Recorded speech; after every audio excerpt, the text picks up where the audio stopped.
Hey there. So last week we were talking about ways that you might be making life harder for yourself when you're inhaling. So we went over some things you can look at to make life easier with your singing, with how you're breathing in. And I'll link that video in the description below so you can check that out if you missed it. And so today I want to talk about things that we do that make life tough when we're moving air out of our face. So let's see where to start on this. Let's actually review one point from last week that will be really important for you to remember. Is how we're getting set up with our breath. So you want to make sure that you're taking in just enough air. If you're taking in too much air, then a couple of things are happening. You're going to be overpressurized here at the vocal fold level. And you're also, most of the time, not going to be able to use the entire tank of air that you just inhaled. So if you use 50% of the tank and then you inhale on top of that 50% more air, you're putting new air on top of old air. And not only is that uncomfortable and overpressurized, your body is also not getting proper oxygen exchange. So that's going to be really uncomfortable after a while, and you might feel like you're mildly suffocating. So let's avoid that. A really great question is, you can go through your songs before every phrase. You can just sense in your body how much a phrase might need. And then you can try things out. If you need a little more, you can take a little more. If you don't need as much, you can take a little less. So start there. Start with thinking about the amount of air that you need for each phrase so that you're not overfilling. You're not filling the balloon up way too tight. So, all right. So I've made some notes. How do I move air out of my face? Well, it depends. It depends on a lot of things. So it depends on what kind of thought you are thinking, and it depends on what kind of communicative need you have. And then it also depends on the world of the show or the style you're singing. So that also has a big effect on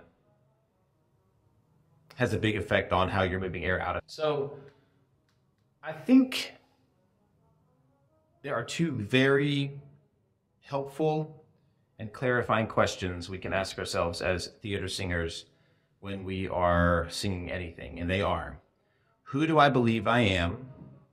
And what do I believe is happening right now? Who do I believe I am, and what do I believe is happening? If I'm asking those questions, that gives me a lot of clarity about my point of view, my body energy, and the way that I communicate with the world. Even inside the same musical, you're going to have different people moving air in different ways. So, okay, in Oklahoma, Ado Annie moves her air out very differently than Laurie would move hers out.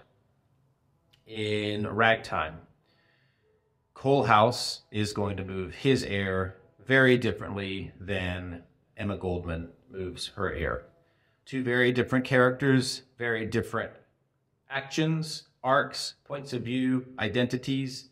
The air moves differently. Let's see. I think I wrote down another idea. Sweeney Todd. Sweeney Todd is going to move his air very differently from Mrs. Lovett, very differently from the Becker Woman, very differently from the Beadle, very differently from Anthony, from Joanna, from the Judge, Toby.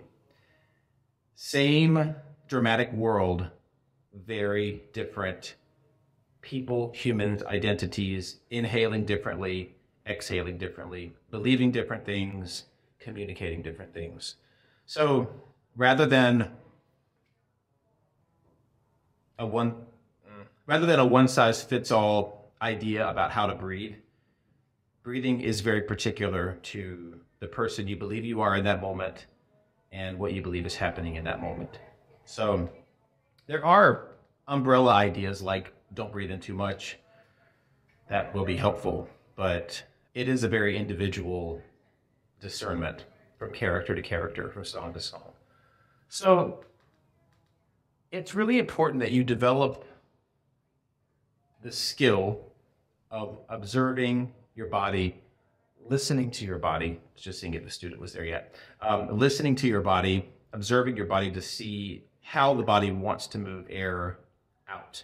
You basically have two main muscle groups that can move air out of your torso. So those are the abdominal muscles and your rib muscles. So they both expand and contract. So when they expand, the torso gets bigger, the lungs get bigger, air comes in. When either of them contracts, the lungs get smaller, the diaphragm comes up, and air leaves. So both of them can move air out, and both groups can be helpful depending on what style you're singing.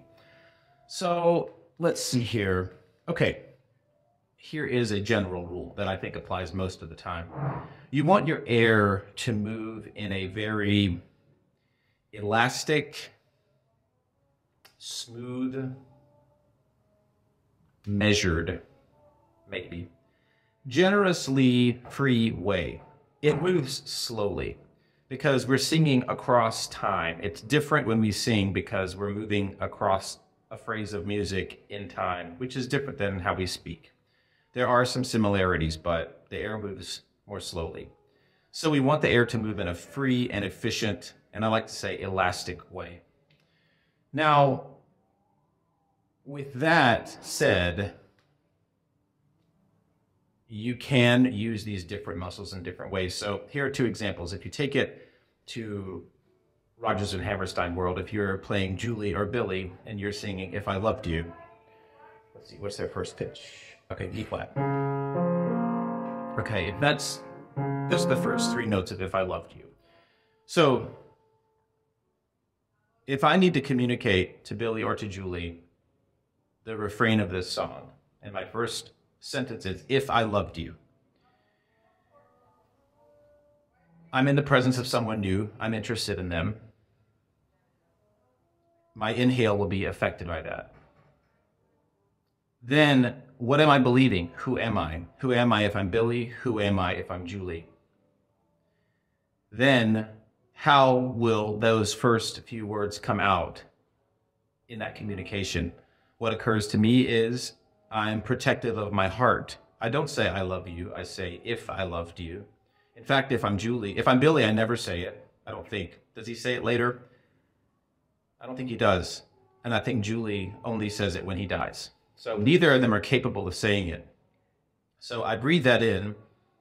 I feel a sort of armor around my heart as the character, and I feel a deep longing to connect. Inside, I feel energy in two very different places, my heart and in my guts. So if I'm aware of that, whoa, somebody's practicing loud. Go ahead, Yobo. Okay, so I breathe that in. If I loved you. So I'm noticing that air is being delivered very gently and slowly from my abdominal muscles in a rather slow flow. That's because that's the world that I'm in. I'm in Richard Rodgers' musical world in this show, which informs a lot of things. So that's going to be one particular way of moving air out. The other idea I had was I made up a Journey jukebox musical. You know, someone's pitched it several times before, but like a Journey jukebox musical. So I was working separate ways with a student recently, and so the first few words of this song are, here we stand, worlds apart, hearts broken in two, two, two. Yeah, here we stand, worlds apart, hearts broken in two. All right, so I'm with the one I love, and we're worlds apart, and our hearts are broken. All right, and it's 80s rock, so that's about love, pain, right? That's what I feel when I breathe that in. Here we stand, worlds apart. Oh, oh. So there's a squeeze on that. I feel my ribs squeezing. Oh, oh. And you hear a lot of those kinds of sounds in rocky contemporary stuff. So if I've got, let's see. Here we stand, worlds apart, broken into two. So,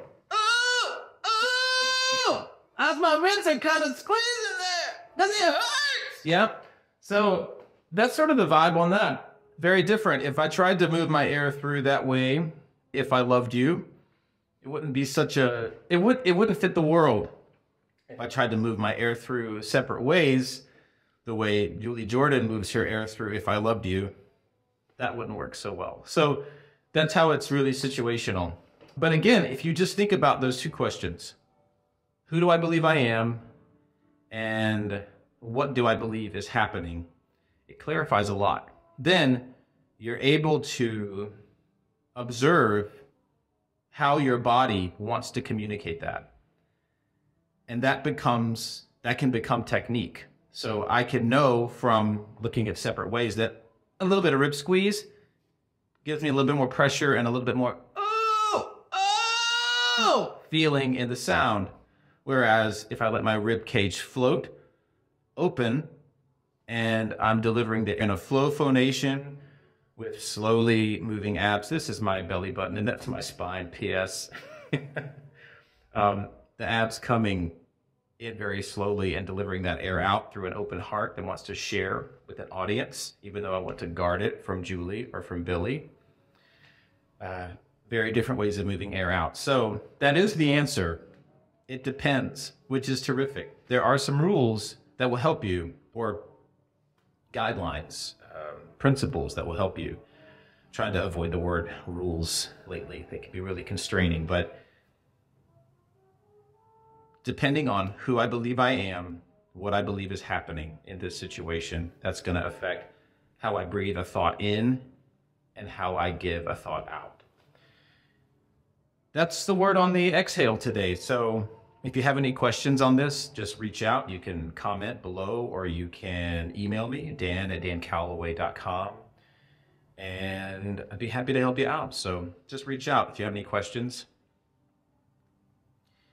It's terrific to see that there are principles that can help you with your singing. And then it really is about getting to know how your individual instrument works, because I always say it in my emails, there is only one you, and I do believe that folks need to hear the story that only you can sing. So it's not a cruel joke that you're here, that you're listening to this, that you want to sing, you want to share your voice, and you want it to be in a free and satisfying, open-hearted, honest, and loving way. So I'm here to help you with that. If you need any, reach out. All right. Have a great day and happy singing.